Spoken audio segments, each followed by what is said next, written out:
Quisiera empezar con una anécdota histórica. Como ustedes saben, la Segunda Guerra Mundial empezó el 1 de septiembre de 1939 con la invasión alemana a Polonia.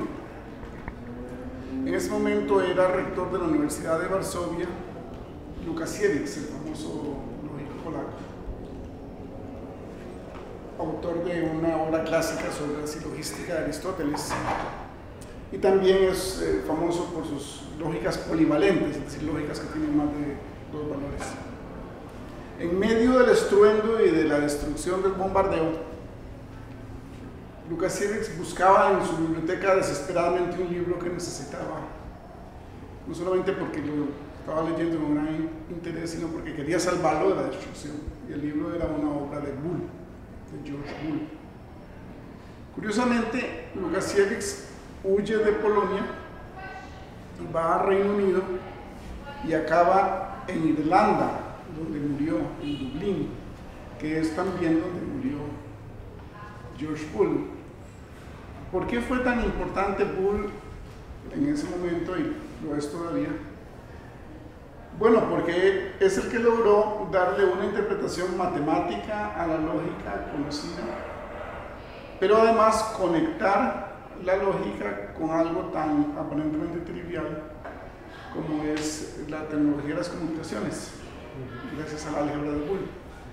Y generalmente se le ubica en esa transición, digamos, entre la teoría y la práctica, o entre la matemática y teórica y aplicada, o entre la lógica y los circuitos, que hizo posible todo lo que hoy tenemos, como son los aparatos que usa Oscar. ¿Quién fue George Bull? Nació en Inglaterra, en una familia de pocos recursos, y fue autodidacta. Se supone que aprendió desde muy pequeño a leer griego y latín, que era como el estilo de la época, ¿verdad? Lo que le permitía a la gente leer las obras clásicas. Y se interesó enseguida por las matemáticas. No pasó de primaria, pero a los 16 años ya era profesor de matemáticas, autodidacta completamente.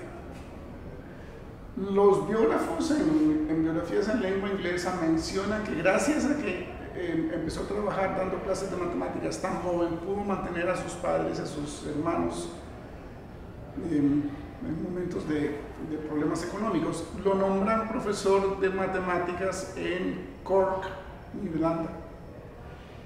Fue el primer profesor de matemáticas en esa institución, que entonces no era una university, sino un college. Hoy día es University of Cork.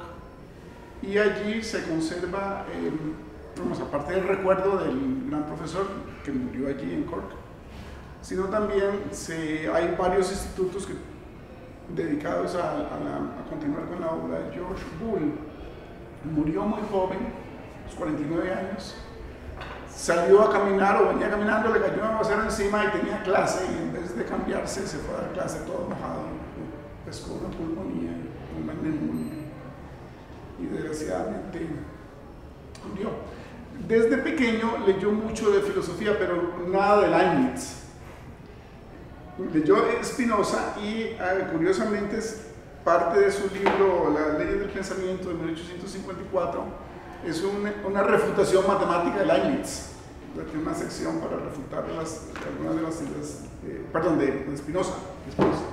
Que no leyera Leibniz no es, o que no lo conociera en absoluto, no es de extrañar, dado que una vez que Leibniz perdió el pleito con Newton, a raíz de la paternidad del cálculo, y cuando la Royal Society lo falló a favor de Newton, que era muy vengativo, prometió que nunca jamás se volvería a oír el nombre de Leibniz en las islas británicas, y casi lo logra.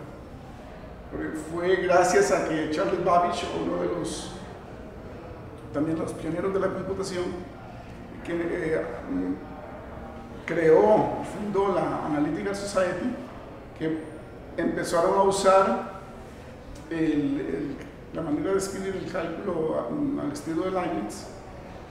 Y luego Bertrand Russell en 1900 escribe su tesis sobre Leibniz, vuelve el pensamiento de Leibniz a a las Islas Británicas, a la Gran Bretaña, pero si se fijan, por ejemplo, en la colección de grandes libros de la Enciclopedia Británica, no hay ni una sola mención a Leibniz todavía.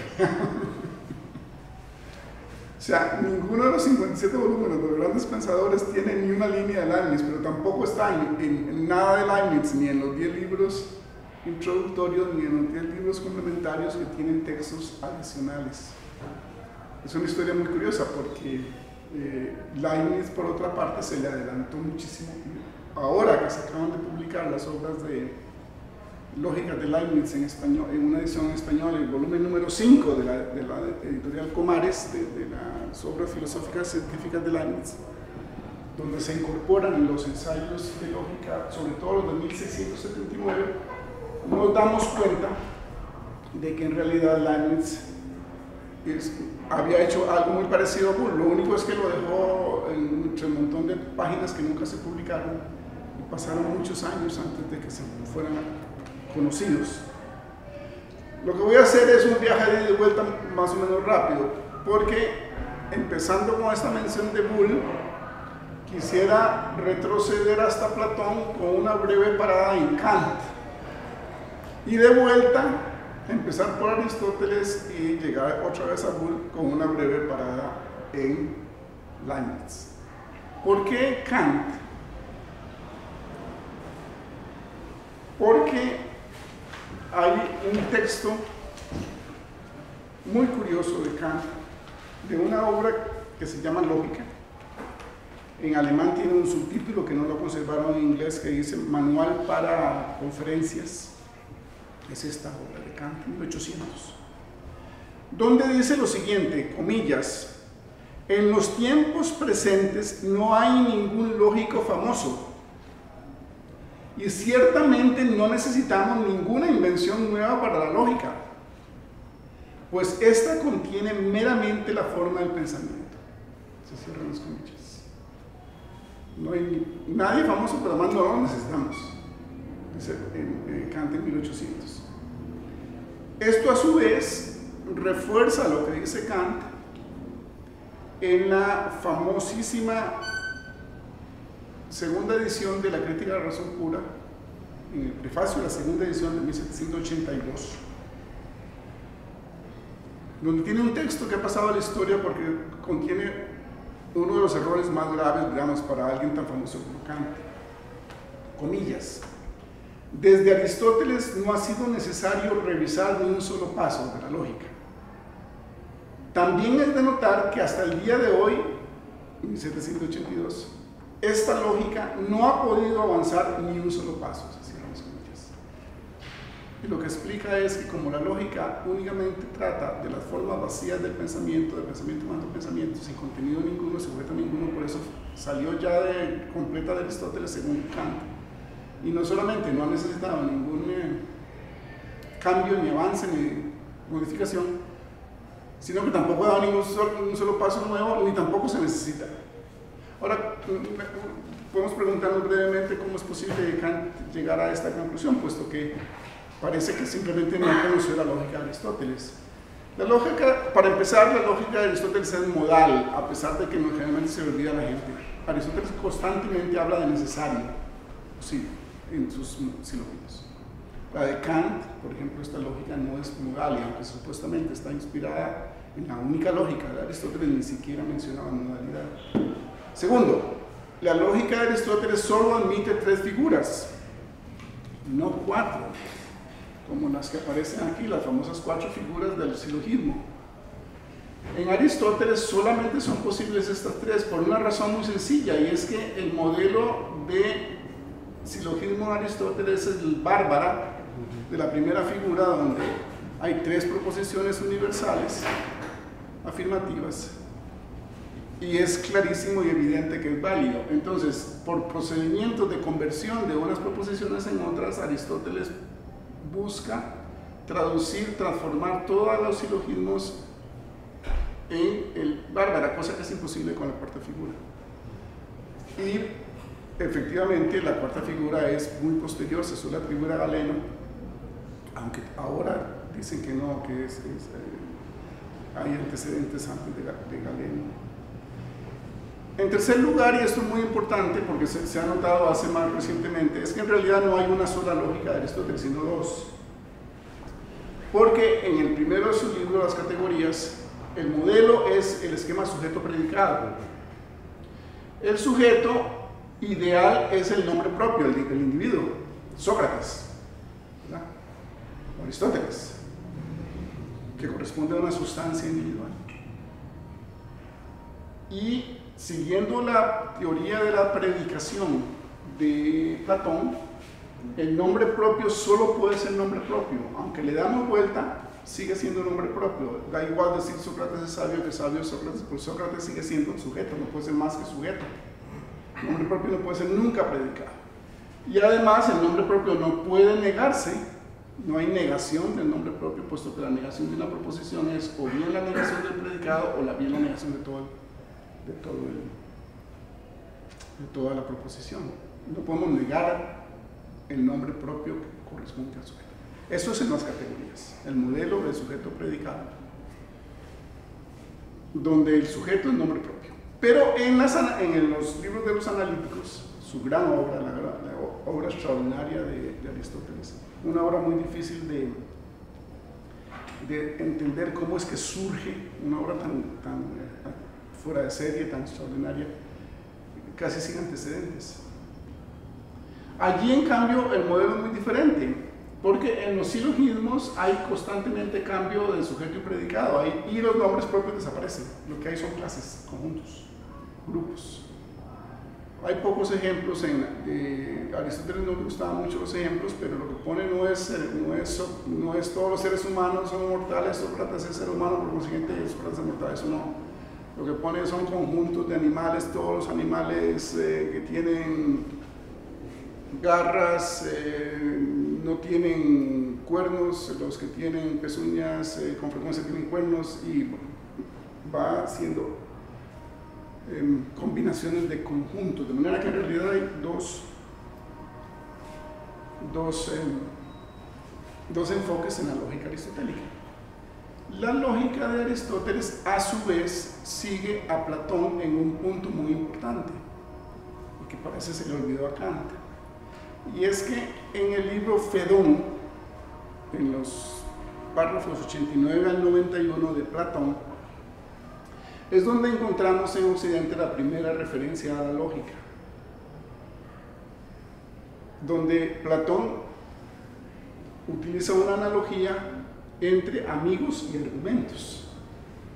Y por ahí del número 89, de la sección 89, empieza diciendo que así como sería un gravísimo error prescindir de las amistades porque algunos amigos nos han resultado desleales, así igual sería un gravísimo error prescindir de los argumentos porque algunos argumentos nos han engañado o nos han llevado a falsas conclusiones. Que lo que se necesita es un arte para distinguir entre los argumentos que llama verdaderos y falsos, o más bien diríamos válidos e inválidos en otra terminología, y eso es lo que se llama lógica. Esa es la lógica, dice Platón.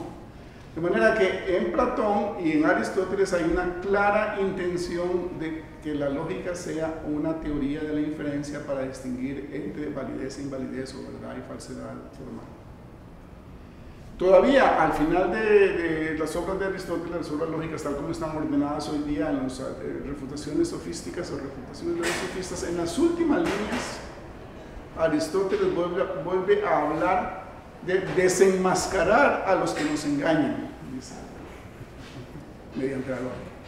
Y luego, cuando dice que no encontró nada escrito sobre esta materia, la materia de la que está hablando es el razonamiento, y así lo menciona él, ¿verdad? Sobre otras cosas hemos encontrado mucho escrito previamente, pero sobre el razonamiento no hemos encontrado ninguna obra antigua, dice Aristóteles. Tiene razón, porque Platón no lo hizo. Platón señaló el camino, pero no llevó a cabo lo que había que hacer. De manera que me parece que está claro que en Aristóteles la lógica no es de lo que dice Kant, el estudio del pensamiento vacío sin objeto, sino que es manera de distinguir entre razonamientos válidos o inválidos, que es lo que él intenta con su famosa teoría del silogismo, que aparece en los primeros analíticos. Pero no solamente aparece la teoría del silogismo, con la cual siempre se ha identificado Aristóteles, sino que también aparece en un texto muy interesante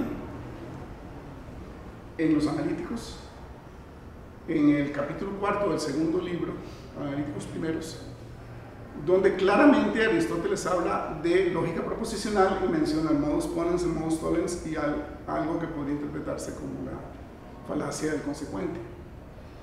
De manera que Aristóteles, la lógica aristotélica es mucho más interesante y mucho más complicada y mucho más problemática de lo que cree Kant. O sea, no es que naciera perfecta y completa y que por eso no ha necesitado ningún cambio ni va a necesitar ningún cambio. Rápidamente, toda la teoría del silogismo se basa en 4 tipos de proposiciones. La universal afirmativa, que en Aristóteles sería aproximadamente así, bueno, él usa otras letras, A y B, pero da igual, todo es P, ninguna es P la negativa, universal.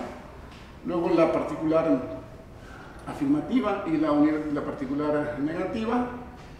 Estos cuatro clases de proposiciones categóricas, todas son generales, no son singulares, o sea, no hay nombres propios. Las particulares son también generales, en el sentido de que hay diferencia entre particular y singular.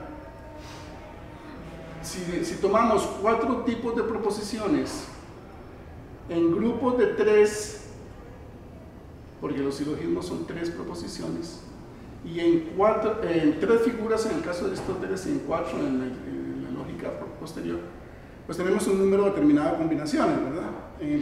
Si son 4 las figuras serían 256. En el caso de Aristóteles sería 4 a la 3 por 3, sería 192, pero no las contó.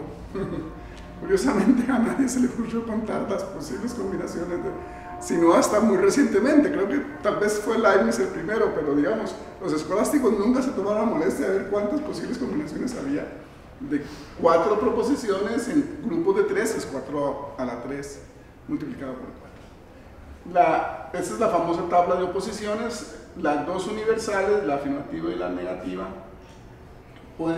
ambas pueden ser falsas, juntas. Si yo digo todos los costarricenses son gordos y digo que ningún costarricense son gordos, las 2 son falsas. Pero si una de ellas es verdadera, la otra no puede ser verdadera, no pueden ser las 2 verdaderas juntas. Pueden ser ambas falsas, pero no las 2 verdaderas juntas. Si es verdad que todos los costarricenses son centroamericanos, la contraria, que ningún costarricense centroamericano, tiene que ser falsa. Estas son las particulares y la máxima oposición se da entre la particular negativa, que es la refutación de la universal afirmativa, y la particular afirmativa, que es la refutación de la universal negativa. Aquí están las posibles combinaciones y toda la larguísima discusión por siglos sobre los silogismos, que todavía continúa porque es un tema apasionante y todavía hay gente que se dedica a los silogismos, es cuáles de esos son válidos y cuáles no.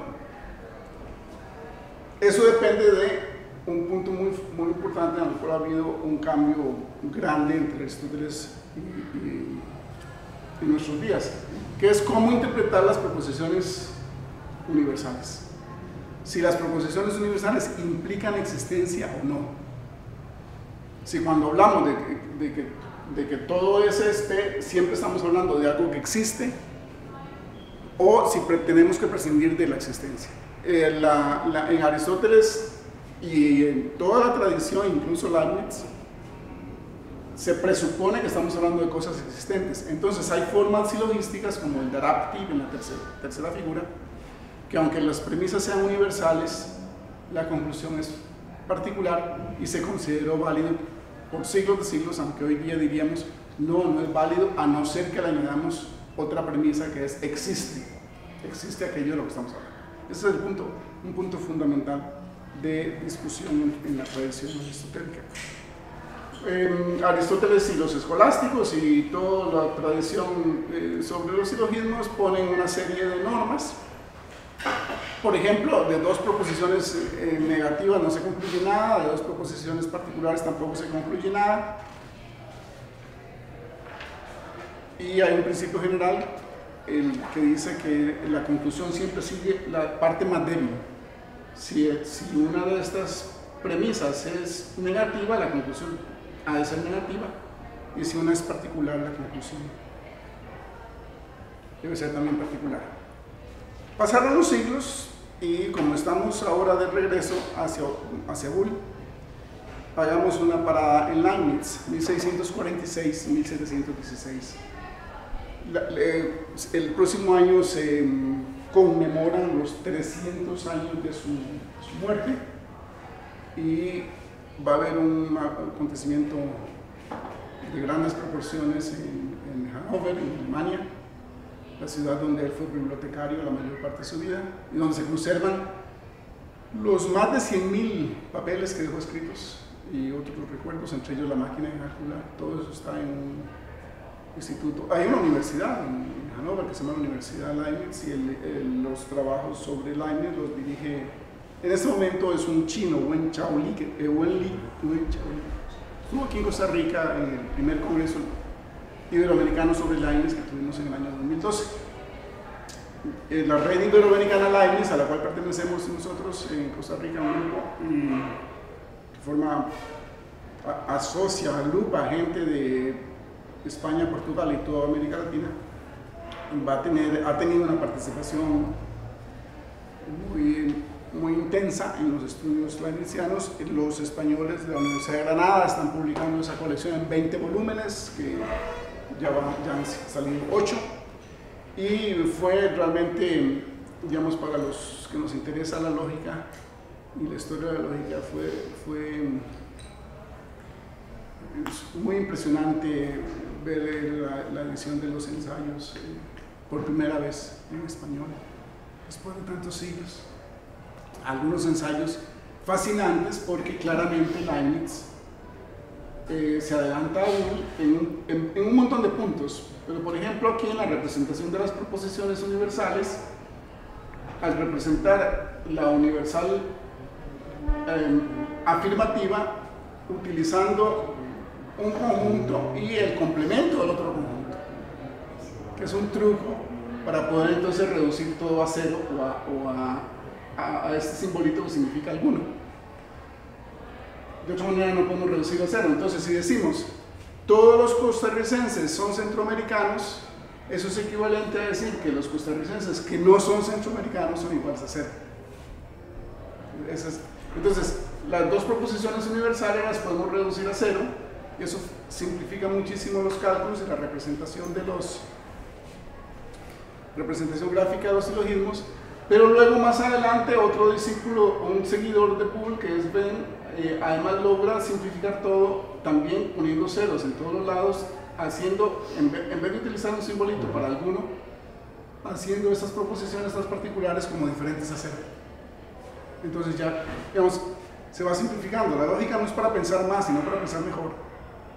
Digamos, la idea de que la lógica es para que pensemos más, no, es para que seamos más vagabundos en realidad, y también para instruir a las máquinas a que piensen, a que hagan nuestro trabajo y sepan distinguir las máquinas, porque eso es parte del proyecto leibniziano, distinguir entre argumentos válidos e inválidos, qué se sigue de qué y de qué se sigue.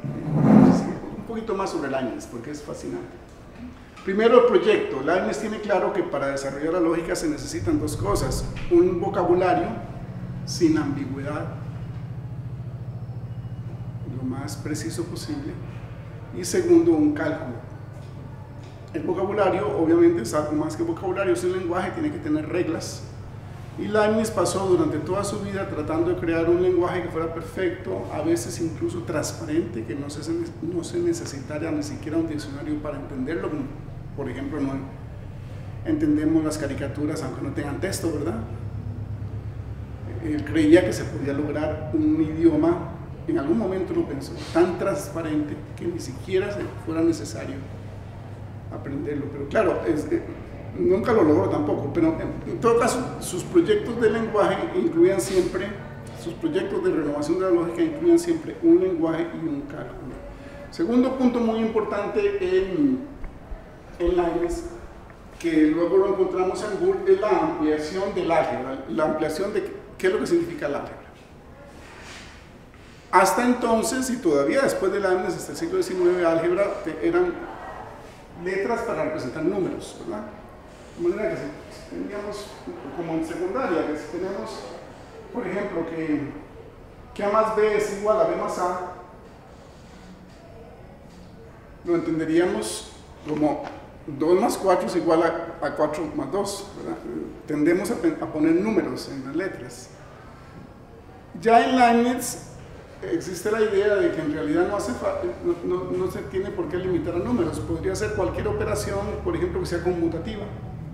Nada más se define cuáles son las propiedades del símbolo, por ejemplo, conmutatividad, distributividad y asociatividad, y entonces ese símbolo se aplica a cualquier parte de la realidad donde tengamos esas tres propiedades, sean números o no sean números. A más B igual a B más A puede ser, por ejemplo, una relación. Si yo estoy cerca de la mesa, donde el más representaría estar cerca de, eso es también conmutativo porque la mesa está cerca de mí. Entonces, A más B igual a B más A podría significar estoy cerca de la mesa y es igual a que la mesa está cerca de mí, ¿no es cierto? Entonces, la ampliación de la noción de álgebra es muy importante.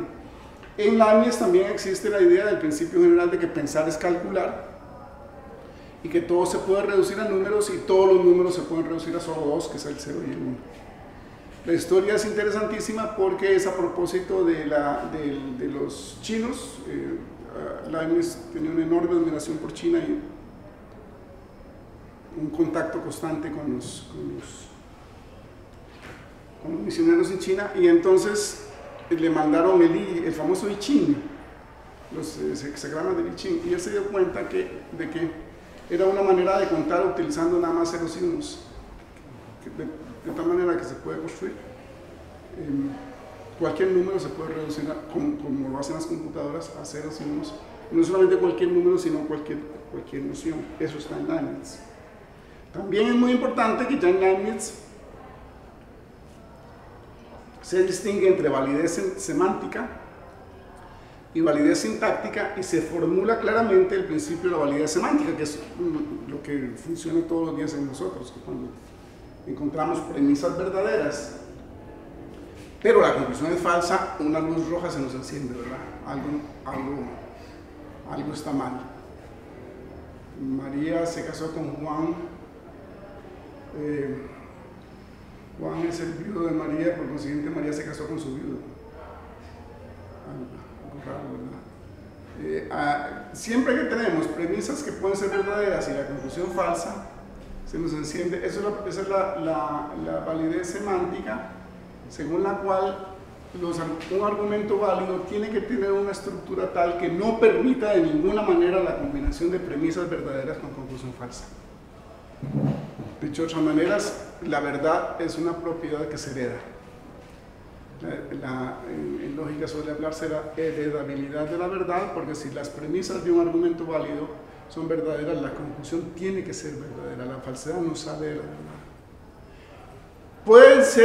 Puede haber argumentos válidos con premisas falsas y conclusión verdadera, o premisas falsas y conclusión falsa, y aún así ser válidos, pero lo que quiere decir es que la estructura de ese argumento permita toda una serie de combinaciones menos una, que no permita premisas verdaderas con conclusión falsa. Esto es lo que se llama la verdad semántica, y es cosa fascinante ver que en Costa Rica se puede incluso poner una fecha al momento en que se introdujo la idea de la validez semántica en lógica, en 1968, cuando Claudio Gutiérrez escribió un librito muy bonito que se llama Elementos de Lógica para la enseñanza secundaria, que después se convierte en realidad en un texto universitario, porque el anterior, que era una colección de silogismos que todavía se puede encontrar en la biblioteca, se habla de los silogismos, pero no se dice para nada qué es lo que quiere decir que un silogismo sea válido.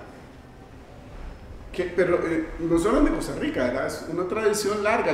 Lo que pasa es que cómo es que ya Leibniz en el siglo XVII tenía claro esto, y tarda tantos años en entrar la idea de generalizarse la idea de que hay que estar claro en qué es lo que significa que un argumento sea válido. Desde el punto de vista semántico, el argumento válido es aquel que no permite combinación de premisas verdaderas con conclusión falsa, Y eso es lo que utilizamos todos los días. Lo traemos como en la mente. También está la validez sintáctica, que es la que se basa en reglas. Hoy día, por supuesto, sabemos que la validez sintáctica y la semántica van juntas. Todo lo que es semánticamente válido, sintácticamente válido y viceversa. La representación de proposiciones universales en Leibniz es muy original. Y entonces, ya hecha la parada en Leibniz, pasemos a Boole. Él escribió un librito que es pequeño pero muy famoso, el análisis matemático de la lógica, en 1847. Tardó más de 100 años en cruzar el Canal de la Mancha y ser traducido al español. Y cuando sale en español sale lleno de errores, con bastantes errores. Entonces, si tienen esta edición de cátedra, que es parece haber sido la primera.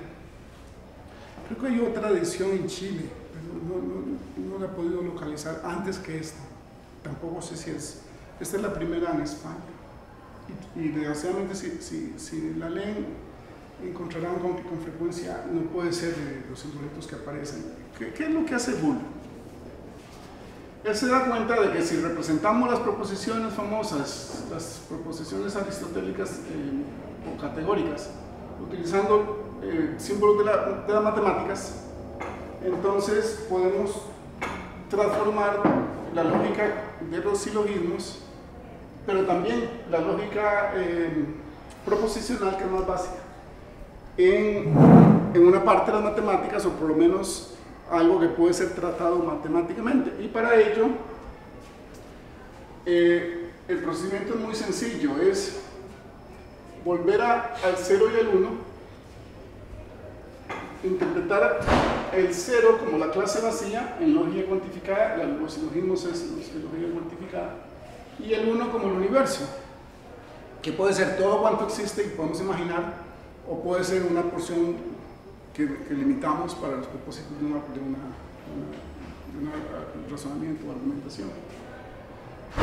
Una vez que tengamos esa manera de verlo en lógica cuantificada, también nos damos cuenta de que puede tener otra interpretación diferente, y eso también es Boole, que el 0 puede interpretarse como falso y el 1 como verdadero. Entonces, una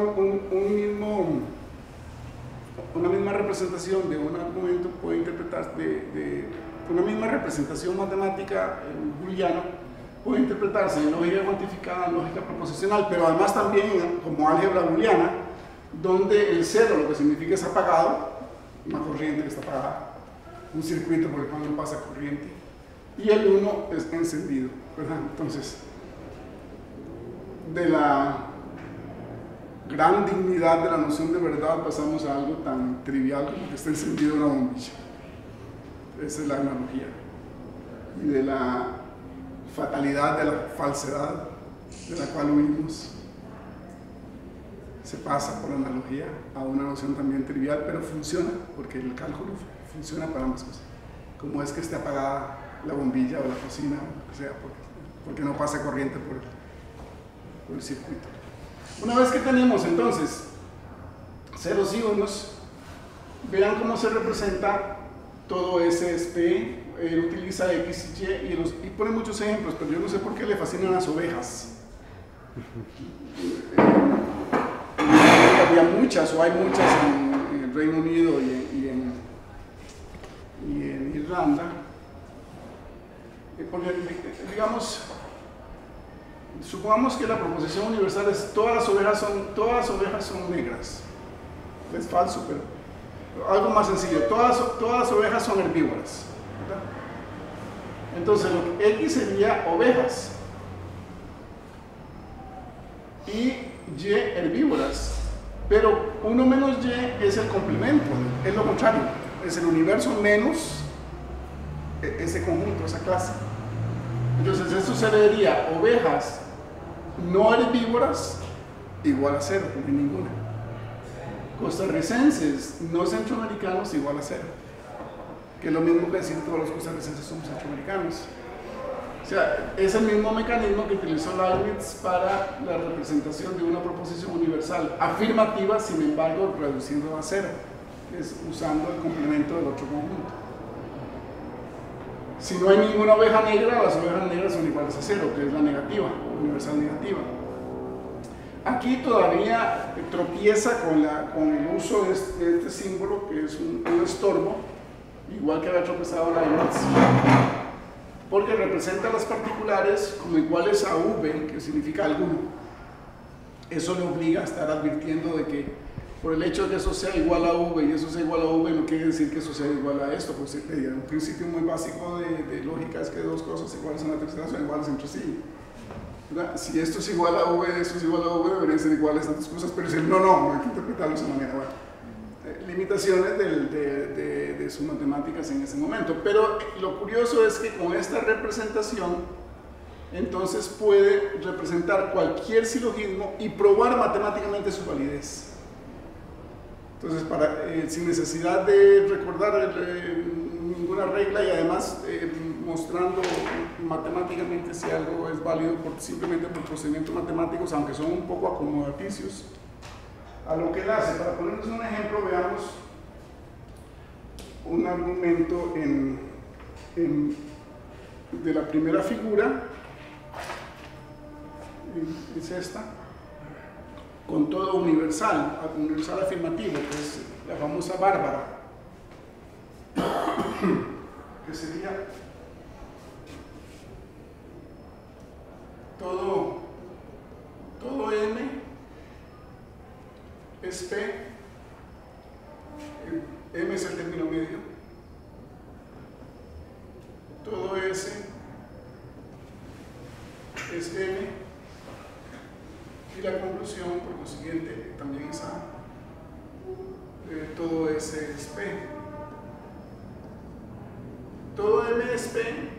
Fíjense, la acomodo MM, el término medio se queda en las premisas, lo que baja en la conclusión es el sujeto y el predicado. Aquí, sujeto y predicado es el sujeto y predicado de la conclusión. Por eso a veces es mejor usar A, B y C para que no haya esa confusión, pero nos fijamos para designar cuál es el sujeto de la conclusión.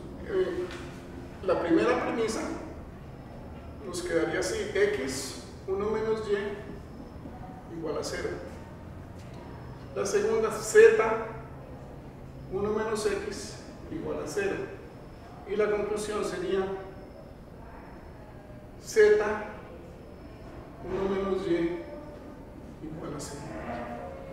Si todos los costarricenses son centroamericanos y todos los alajuelenses son costarricenses, entonces todos los alajuelenses son centroamericanos, los costarricenses no centroamericanos son iguales a 0, los alajuelenses no costarricenses son iguales a 0, no hay ninguno por defecto, porque eso es lo que dice la premisa. Por consiguiente, los alajuelenses no centroamericanos son iguales a 0. ¿Por qué es válido? Bueno, pues según Bull, aquí tenemos x y aquí abajo en la segunda premisa lo contrario, la negación. Entonces esto nos permite echarlo. Y lo que nos queda es la z de aquí y el 1 menos y igual a 0.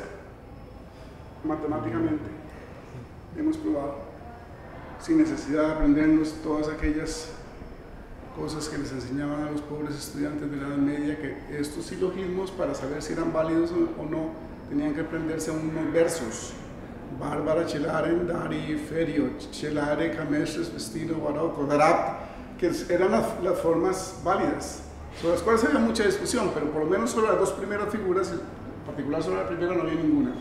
Bárbara, celare, dari, ferio, esos eran los. La Bárbara es 3A. Celare es E-A-E, Dari es A-I-I y Ferio es E-I-O. Entonces, ¿recordaban eso? El profesor les decía, bueno, ¿ese sí es válido o no? Tenían que acomodar a ver si era Bárbara o era Ferio o era Fresiso o Friseso Moro. Pero también sabemos que eso se puede interpretar como lógica proposicional. Y entonces el asunto es muy interesante porque de repente tiene otra aplicación también, que sería Si en vez de pensar en silogismos, pensamos en algo más básico, que es las proposiciones comunes y corrientes, no cuantificadas.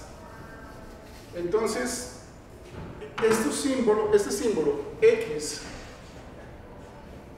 1 menos y igual a 0, equivale a la tabla de verdad de lo que conocemos como condicional. En el condicional, si P entonces Q, si hoy es miércoles, entonces mañana es jueves, por ejemplo. En el condicional tradicional, solo hay un caso en que esto sea falso, que es cuando P es verdadero y Q es falso. El antecedente verdadero y el consecuente falso, entonces es falso. Puesto con numeritos, cuando P es 1 y Q es 0, el valor de esto es 0. Boole se da cuenta de que esto lo podemos interpretar de la siguiente forma. Él no utiliza P y Q, sino siempre X, Y, Z, los conjuntos. Los casos en que X es verdadero y Y es falso son iguales a 0. Los casos en que el antecedente es verdadero y el consecuente es falso son iguales a 0. Entonces eso se interpreta también de otra forma, en lógica proposicional, como el condicional. Y si le ponemos más premisas, entonces podríamos decir, bueno, no se da ningún X, no puede darse el caso de que X sea verdadero y Y falso, porque eso es igual a 0. Digamos en segundo término que X es igual a 1, o sea que X es verdadero, y por consiguiente, si X es verdadero, Y es verdadero también, Y igual a 1. Y eso se llama, si P entonces Q, es así que P por consiguiente Q, modus ponens.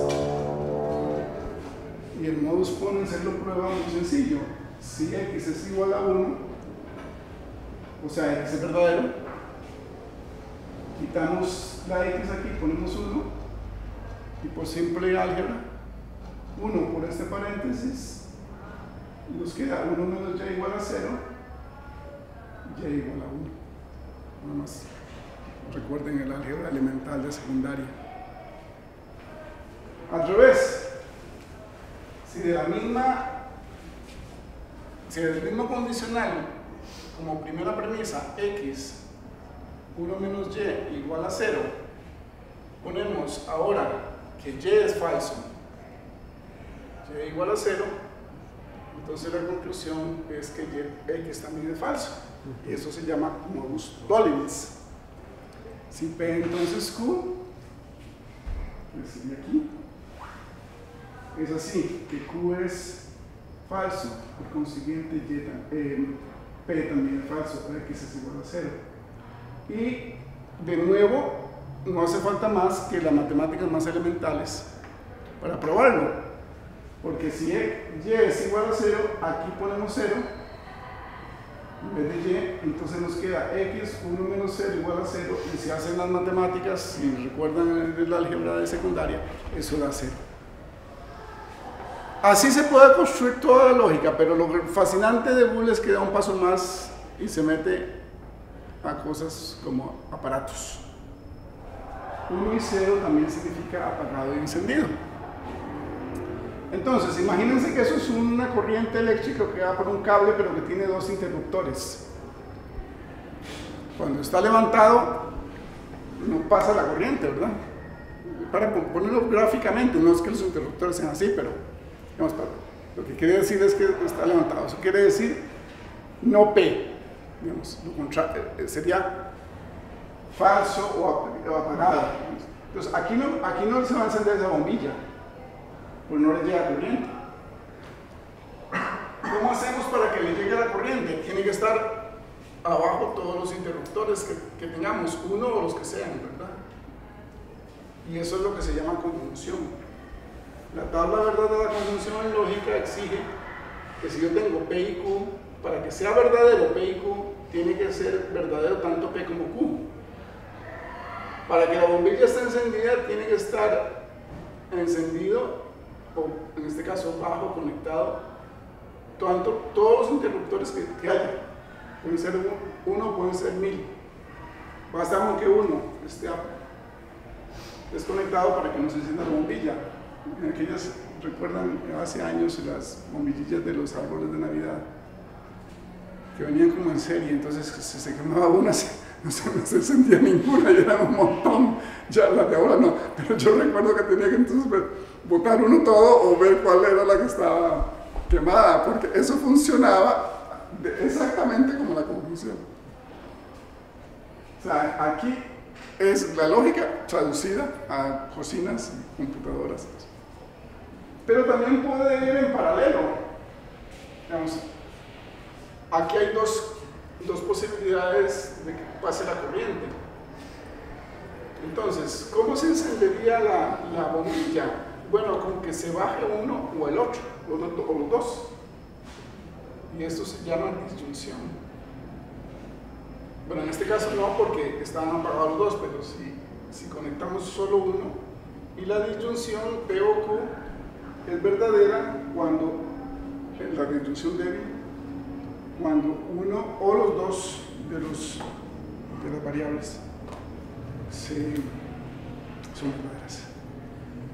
Entonces, hemos empezado con Aristóteles, que por supuesto jamás pensó que el modus ponens y el modus tollens, de los cuales habla en los primeros analíticos, pueda representarse matemáticamente, y menos aún pensaría que la conjunción de la disyunción podría corresponder a corrientes que pasan por circuitos. Lo curioso es que entonces la lógica la que se llama álgebra booleana es lo que permite diseñar circuitos donde quiera que haya corrientes que pasan, y a veces hay un montón de complicaciones, y entonces para simplificarlos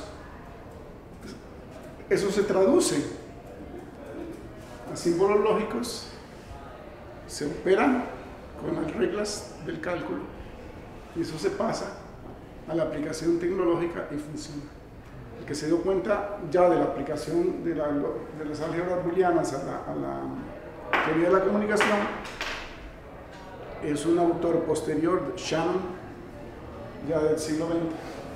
Pero por supuesto, Boole tuvo una serie de seguidores que trabajaron en la... Esto es exageradamente elemental, digamos. Podríamos continuar hablando de cómo representar, por ejemplo, aquí el condicional en estas conexiones, o la equivalencia, o cualquiera de las 16 conectivas que se forman cuando tenemos dos proposiciones P y Q, cada una de ellas que puede ser verdadera o falsa, en grupos de dos que a su vez pueden ser, el grupo puede ser verdadero o falso, y eso nos da 16 posibilidades, porque es 2 a la 2 a la 2, ¿verdad? 2 a la 4. Nosotros generalmente en los idiomas naturales que hablamos, como el español, el inglés, el chino, etc., usamos nada más 4 conectivas que corresponden a formas gramaticales, que son la conjunción, la disyunción, el condicional, si tal cosa entonces tal otra, y la equivalencia, sí, solo sí, ¿verdad? El sí, solo sí es el equivalente. Otros idiomas más complejos, como el latín, utilizan no 4 sino 5, porque distinguen entre disyunción fuerte y débil, que nosotros no distinguimos, tenemos que hacer paráfrasis para distinguir. Pero imagínense un alienígena, ¿cómo es que dicen ahora? Los extraterrestres, alienígenas ancestrales, que tienen un cerebro que funciona no con 4 conectivas como nosotros, comunes y corrientes, ni 5 como funcionaría un romano, sino con 16, y se encuentra con nosotros, pobres criaturas, que en nuestro lenguaje solo distinguimos 4 conectivas, y ellos distinguen 16. Qué pobreza tan asombrosa de estos individuos. Bueno, la lógica tiene aplicaciones hasta para los alienígenas ancestrales. Y aquí termino para no aburrirlos. Tal vez una preguntilla, pero no me salía del tema y tal vez no sería... Adelante. Es que sí, yo oigo que la gente dice que John von Neumann fue el inventor de la computadora. ¿Por qué? Porque, digamos, esto me parece a mí que sería más fundamental, sería como, esta sería la invención de la computadora. Y antes, sí, Babbage, ¿verdad? Sí, bueno, como es un invento tan importante, debe tener muchos padres, ¿verdad? En realidad ya Leibniz estuvo cerca. Porque Leibniz inventó una máquina de calcular que era capaz de calcular, de trabajar con 4 operaciones.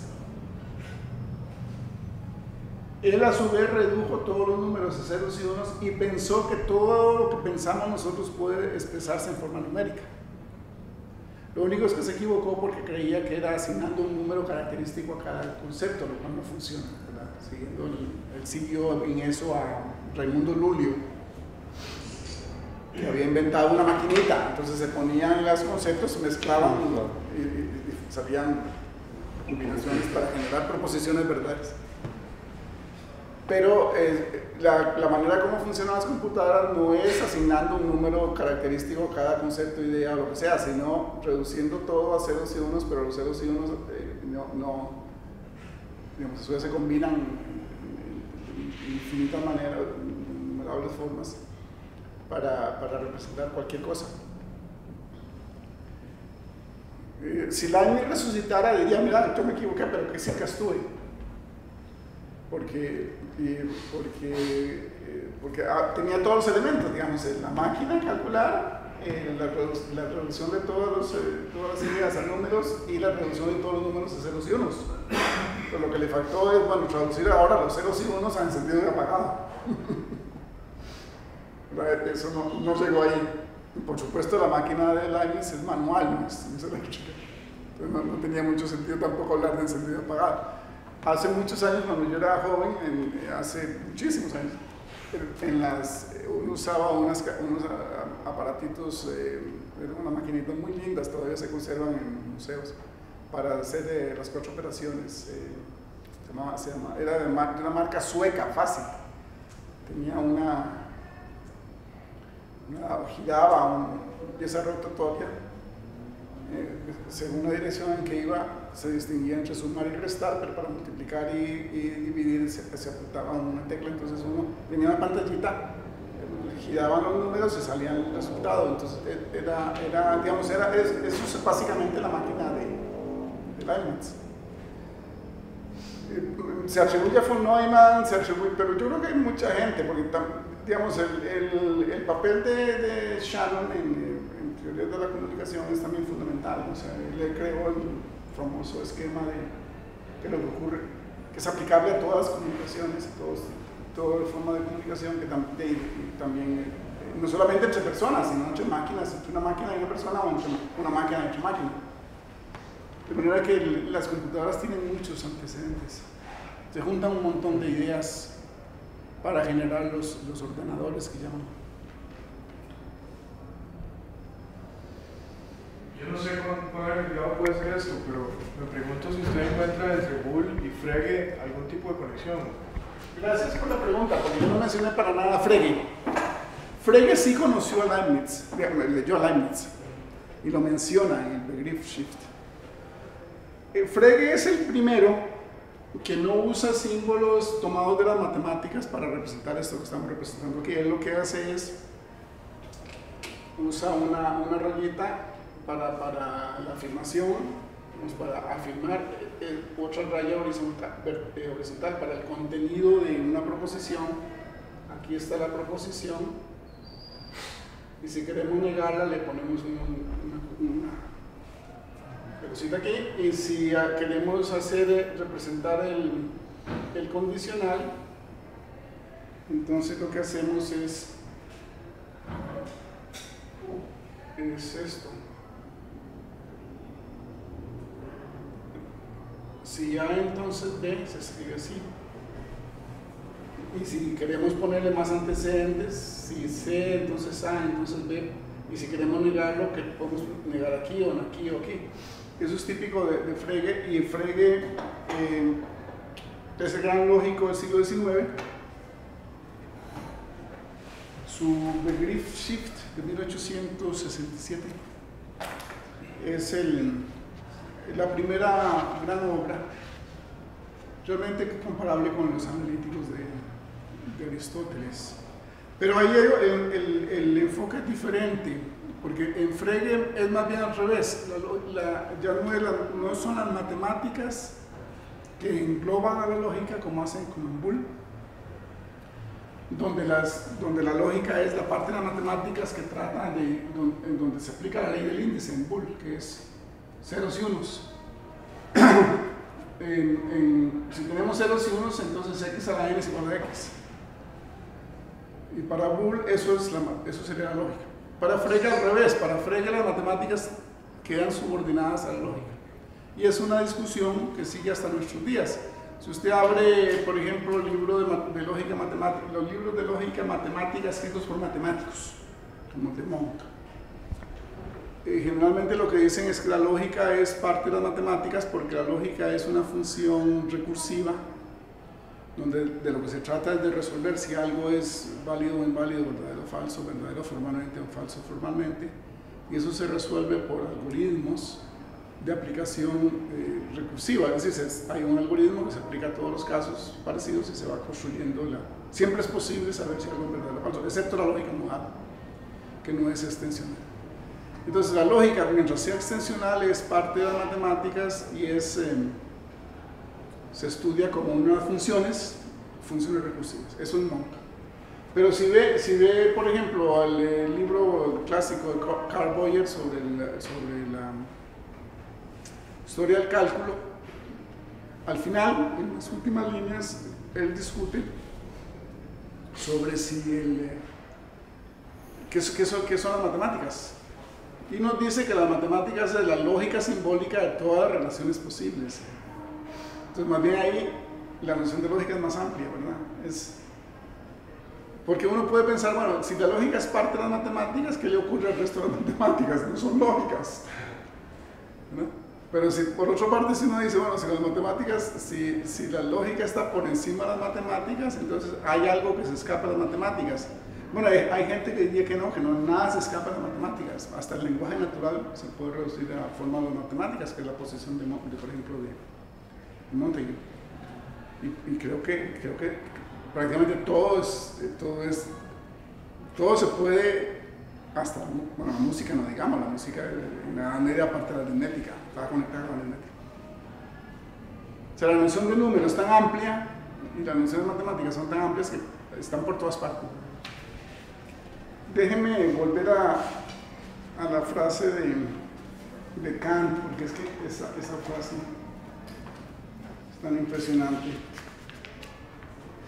En los tiempos presentes no hay ningún lógico famoso, 1800, y ciertamente no necesitamos ninguna invención nueva para la lógica, pues esta contiene meramente la forma del entendimiento. En ese momento, en 1800, Bernard Bolzano, el gran matemático checo, seguidor de Leibniz, tenía 19 años y pronto saldría de su pluma una novedosa teoría de los modelos de formas sentenciales que le permitiría definir con más precisión las nociones lógicas básicas.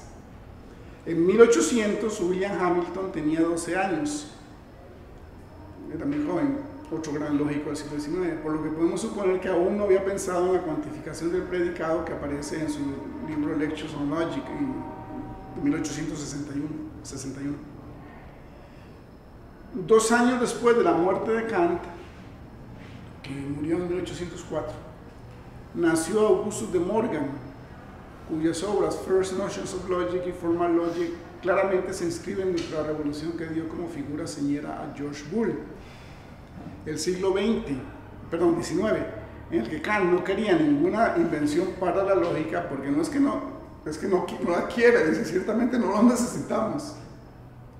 Llegará a conocer al que muchos consideran el más grande lógico desde Aristóteles, que es Frege.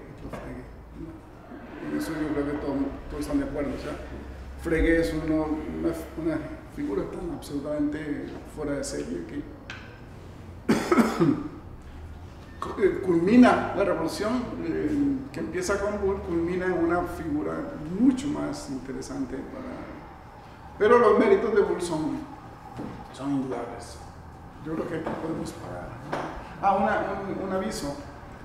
El 11 de noviembre vamos a tener aquí mismo una conferencia sobre la teoría de la relatividad general de Einstein. Nos la dará el doctor Max Chávez, que él es físico y muy amablemente se ha ofrecido a la nula. Este año se cumplen 100 años de la formulación, no de la publicación, de la formulación de la relatividad general, y como este año fue declarado el año de la luz por la UNESCO, para estudiar la luz, la misma UNESCO metió como parte de las cosas a celebrar o a recordar los 100 años de la relatividad general, así que los esperamos el 11 de noviembre a celebrar. Muchas gracias.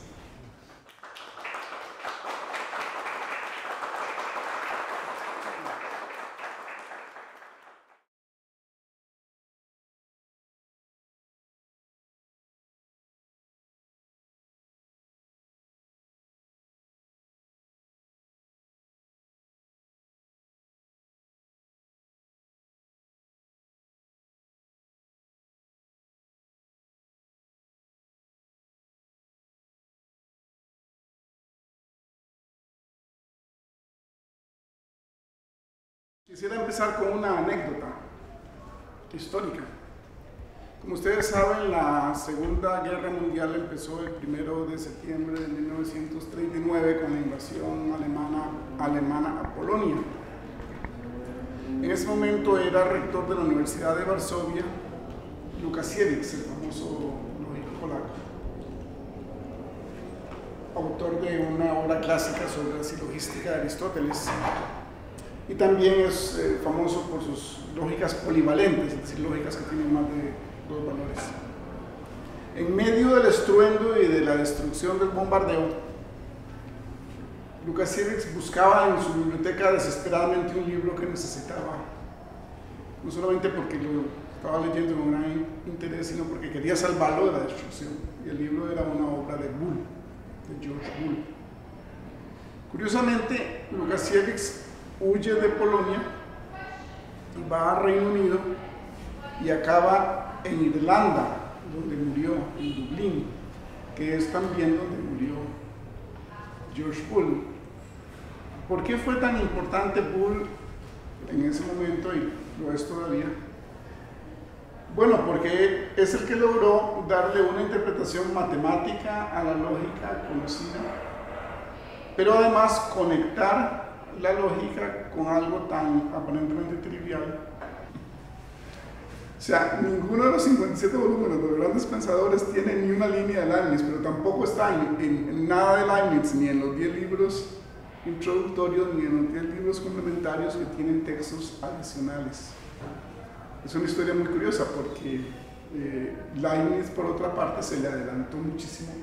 Ahora que se acaban de publicar las obras de lógicas de Leibniz en español, en una edición en español, el volumen número 5 de la editorial Comares, de las obras filosóficas científicas de Leibniz, donde se incorporan los ensayos de lógica, sobre todo los de 1679, nos damos cuenta de que en realidad Leibniz había hecho algo muy parecido a Boole. Lo único es que lo dejó entre un montón de páginas que nunca se publicaron y pasaron muchos años antes de que se fueran conocidos. Lo que voy a hacer es un viaje de ida y vuelta más o menos rápido, porque empezando con esta mención de Boole, quisiera retroceder hasta Platón con una breve parada en Kant y de vuelta empezar por Aristóteles y llegar otra vez a Boole con una breve parada en Leibniz. ¿Por qué Kant? Porque hay un texto muy curioso de Kant, de una obra que se llama Lógica. En alemán tiene un subtítulo que no lo conservaron en inglés, que dice Manual para Conferencias. Es esta obra de Kant, 1800, donde dice lo siguiente, comillas: en los tiempos presentes no hay ningún, como es la tecnología de las comunicaciones, gracias a la álgebra de Boole. Y generalmente se le ubica en esa transición, digamos, entre la teoría y la práctica, o entre la matemática y teórica y aplicada, o entre la lógica y los circuitos, que hizo posible todo lo que hoy tenemos, como son los aparatos que usa Oscar. ¿Quién fue George Boole? Nació en Inglaterra, en una familia de pocos recursos, y fue autodidacta. Se supone que aprendió desde muy pequeño a leer griego y latín, que era como el estilo de la época, ¿verdad? Y lo que le permitía a la gente leer las obras clásicas. Y se interesó enseguida por las matemáticas. No pasó de primaria, pero a los 16 años ya era profesor de matemáticas, autodidacta completamente. Los biógrafos en biografías en lengua inglesa mencionan que gracias a que empezó a trabajar dando clases de matemáticas tan joven, pudo mantener a sus padres, a sus hermanos en momentos de problemas económicos. Lo nombran profesor de matemáticas en Cork, Irlanda. Fue el primer profesor de matemáticas en esa institución, que entonces no era una university sino un college. Hoy día es University of Cork, y allí se conserva, aparte del recuerdo del gran profesor que murió allí en Cork, sino también hay varios institutos dedicados a continuar con la obra de George Boole. Murió muy joven, a los 49 años, salió a caminar o venía caminando, le cayó una vasera encima y tenía clase, y en vez de cambiarse se fue a dar clase todo mojado, pescó una pulmonía, una neumonía, y desgraciadamente murió. Desde pequeño leyó mucho de filosofía, pero nada de Leibniz. Leyó Spinoza y curiosamente parte de su libro Las leyes del pensamiento de 1854 es una refutación matemática de Leibniz. Tiene una sección para refutar algunas de las ideas, de Spinoza. Que no leyera Leibniz no es, o que no lo conociera en absoluto, no es de extrañar, dado que una vez que Leibniz perdió el pleito con Newton, a raíz de la paternidad del cálculo, y cuando la Royal Society lo falló a favor de Newton, que era muy vengativo, prometió que nunca jamás se volvería a oír el nombre de Leibniz en las islas británicas, y casi lo logra. Porque fue gracias a que Charles Babbage, uno de también los pioneros de la computación, que fundó la Analytical Society, que empezaron a usar la manera de escribir el cálculo al estilo de Leibniz. Y luego Bertrand Russell en 1900 escribe su tesis sobre Leibniz, vuelve el pensamiento de Leibniz a las islas británicas, a la Gran Bretaña. Pero si se fijan, por ejemplo, en la colección de grandes libros de la Enciclopedia Británica, no hay ni una sola mención a Leibniz todavía. Lógico famoso. Y ciertamente no necesitamos ninguna invención nueva para la lógica, pues esta contiene meramente la forma del pensamiento. Se cierran las comillas. No hay nadie famoso, pero además no lo necesitamos, dice Kant en 1800. Esto a su vez refuerza lo que dice Kant en la famosísima segunda edición de la Crítica de la Razón Pura, en el prefacio de la segunda edición de 1782, donde tiene un texto que ha pasado a la historia porque contiene uno de los errores más graves, digamos, para alguien tan famoso como Kant. Comillas: desde Aristóteles no ha sido necesario revisar ni un solo paso de la lógica. También es de notar que hasta el día de hoy, en 1782, esta lógica no ha podido avanzar ni un solo paso.